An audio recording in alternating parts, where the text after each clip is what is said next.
How to stop grabbing the wall when you walk.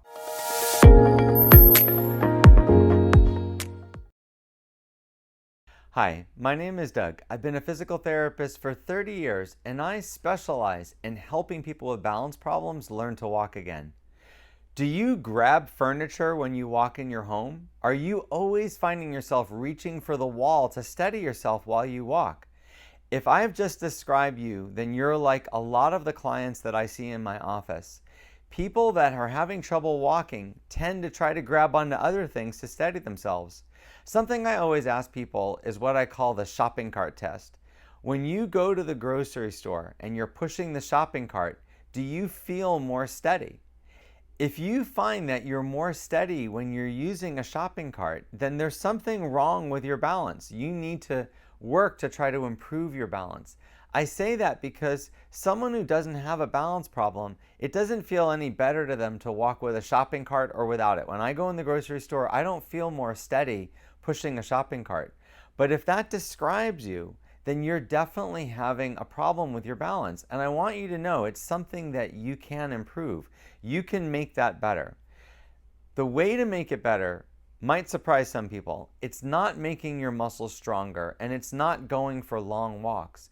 It's doing balance challenging activities. Study after study has shown that doing balance challenging activities is superior to strength training at improving your balance and reducing your risk of fall.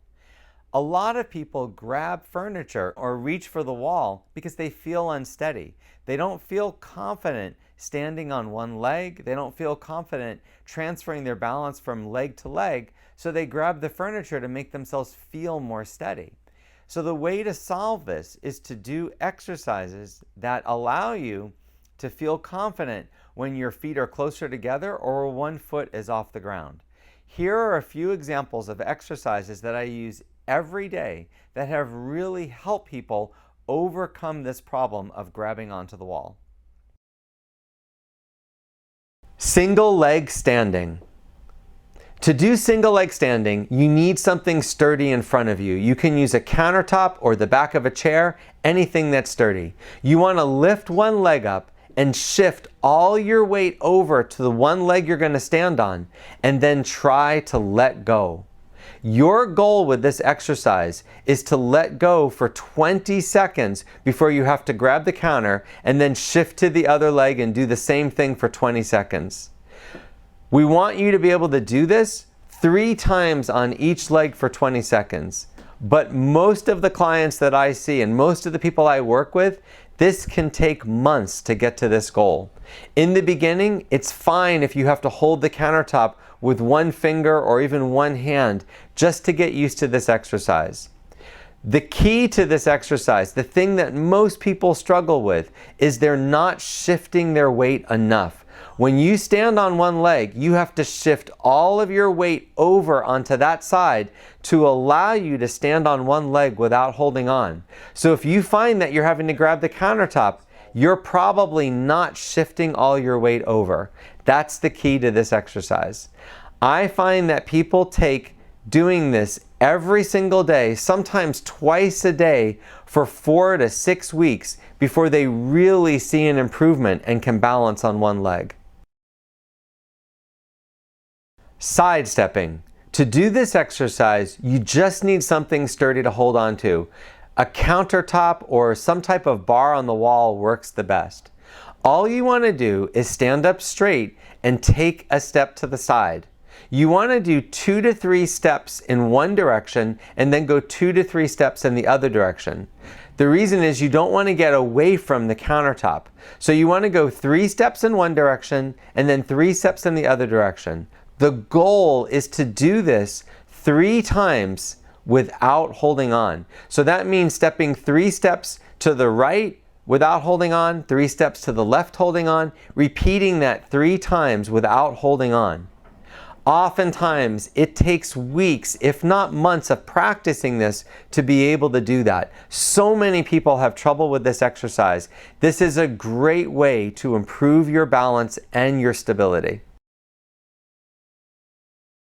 you're either doing it without your feet far enough away from the wall, or you're cheating and using your bottom or your upper body to push off. So when you're doing it correctly, your feet are a few inches away from the wall. You're actually lifting your toes up as you come forward. Now, to make this exercise harder, you want to bring your feet further and further away from the wall. But there's a limit. Obviously, when you get your feet too far away from the wall, you're not going to be able to bring yourself off the wall without cheating. So I would say the maximum is about 12 to 18 inches of your heel away from the wall. I would practice this 5 to 10 times every day. There's not really sets and reps to doing this. This is really more of a balance challenge activity, but it's a great way to practice bringing your weight forward. So many people have trouble learning to bring their weight forward when they're walking. They end up putting all their weight on their heel, which is why a lot of people fall backwards, not forwards, when they stumble. This is just a good exercise that builds proprioception, awareness of where your body is in space, and helps you, if you ever lose your balance and you're falling backwards, this will help you bring your weight back forward again. Heel to toe walking.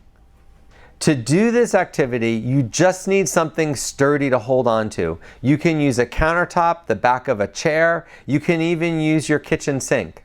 You want to walk heel to toe 2 to 3 steps in one direction, then grab onto that object, turn around, and walk 2 to 3 steps in the other direction. When you're walking heel to toe, you're actually putting one foot in front of the other with your heel touching your toe. Your goal for this exercise is to do this 3 times in each direction without holding on. In the beginning, you might have to hold on the entire time, or at least put one finger on the countertop the whole time. That's fine. People aren't automatically able to do this exercise. Most of my clients have to practice this for weeks, if not months, every single day before they get good enough to do it without holding on. Pillow squat. To do the pillow squat, you'll need 2 things, a chair and at least 1 or 2 pillows. What you want to do is put the pillows underneath you, so their pillows are sitting on the chair, so that when you sit down, you're not sitting down all the way. Then what you want to do is cross your hands across your chest and practice standing all the way up and sitting back down. The goal for this exercise is to stand up and sit down 10 times in a row, rest for a minute, and then repeat that 3 times. So you want to do 3 sets of 10 reps without holding on. But in the beginning, you might find that you can only do 2 or 3 times without holding on to the chair. In fact, some people, even with the pillows, they may have to grab the arms of the chair to push off, and that's fine. You have to start somewhere with strength. But the goal for this exercise is to do it without holding on, 3 sets of 10 repetitions. To do the standing dizziness exercise, you'll need a couple things. You want to have 2 chairs, one on either side of you, and then a sturdy chair behind you just in case you lose your balance and need to sit down. The other thing is you need something on the ground to look at, because you want to be able to look at something on the ground and focus on it, look at something straight in front of you and focus on it, and then look at something on the ceiling. So usually people have something on the ceiling they can look at and something out in front of them, but a lot of times on the ground there's nothing specific to look at. I like to use something like a piece of blue tape or an object like a ball. Now, to do this activity, what you're going to do is you want to try to stand, if possible, in the heel to toe position. That means putting your right leg in front of your left and your toe is touching your heel. Now, for a lot of people, that might be too difficult, and it's fine if you want to spread your legs apart. You can even stand with your legs side by side if you find that that's the only way you can stand without holding on. Because to do this exercise, you can't be holding on to anything. You have to let go of everything. Now, the directions are this. In this position, you want to let go of everything and then look down at the object on the floor. Keep looking at it for 2 seconds. Then look straight ahead focusing on something for 2 seconds, and then slowly look up and focus on that for 2 seconds. Now, anytime you feel dizziness or disequilibrium, you want to keep looking in that direction until it goes away. Now, sometimes it'll go away in 3 or 4 seconds. Some people, it can be as long as 30 seconds for it to go away. The way this exercise helps you is by repeatedly practicing making that dizziness go away. That's how over time you'll improve and stop having this type of dizziness.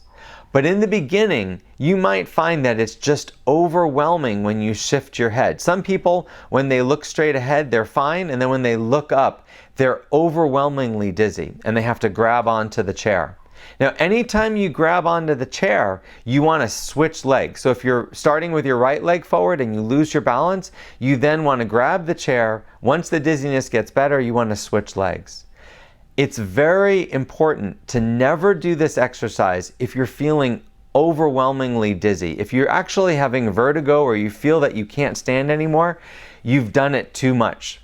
In a lot of people, this exercise can be made harder or easier by 2 things: where you place your feet and how fast you move your head. If you move your head fast, that's definitely going to make you more dizzy than if you do it slowly. So in some people, I just have to tell them to keep slowing down their head speed, because the object of this is not to make yourself dizzy.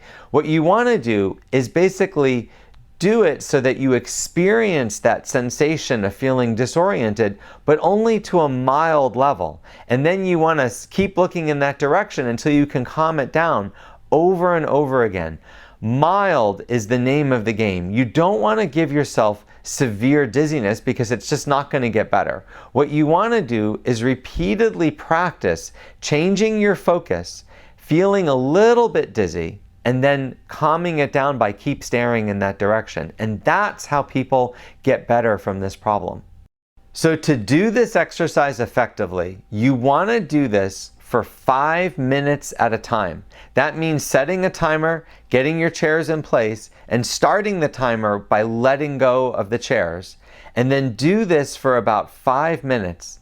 I find that this works best if you repeat it 5 times a day. So for 5 minutes, 5 times a day is the fastest way to improve this problem.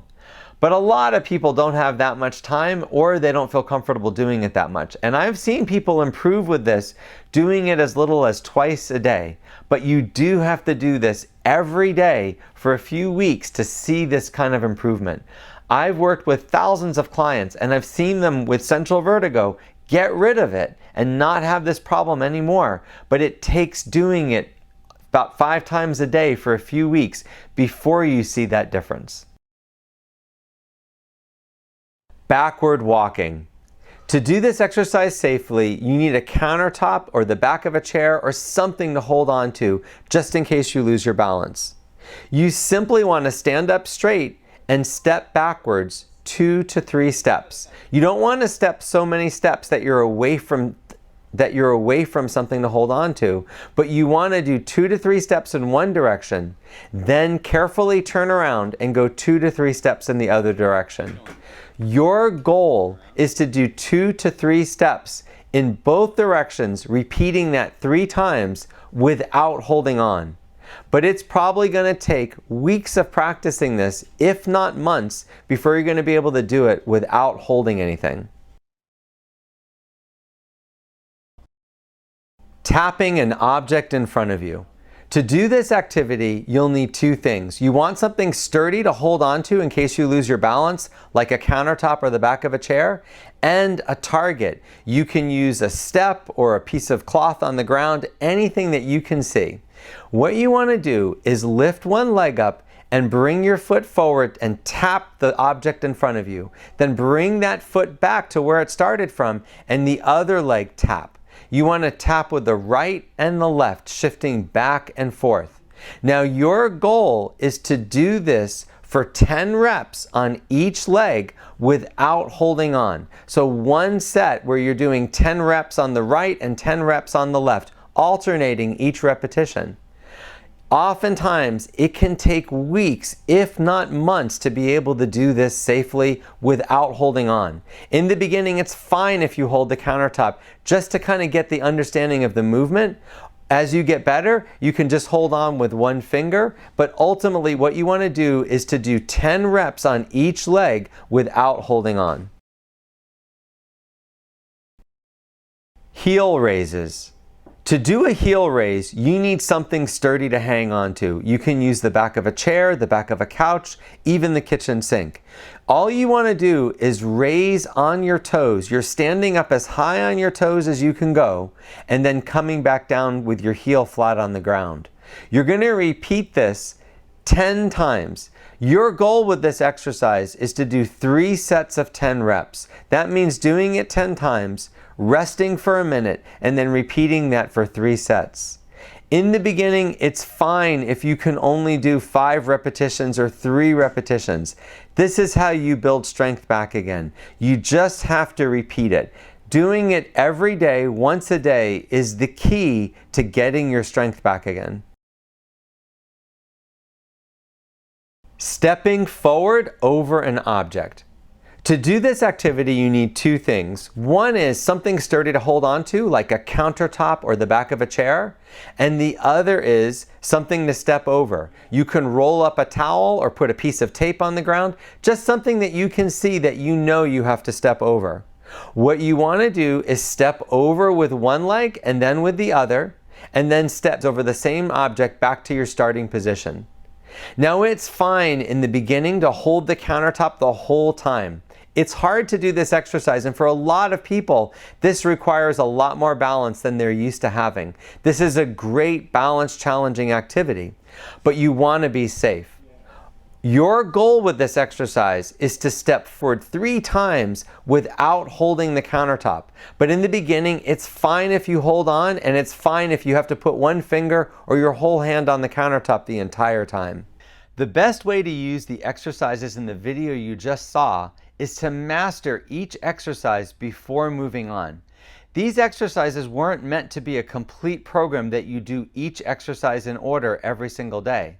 The idea is to do the first exercise, and if it's easy, only then move on to the next exercise. Once you get to an exercise that's difficult, you want to keep practicing that exercise every day until you master it. That could take days or even weeks, but once you master it, that's when you want to move on to the next exercise. I hope you found this video helpful. Click the subscribe button if you want to see more videos like this. If you would like more help with your balance, look in the description for a link to a course I created that can help anyone improve their balance at home.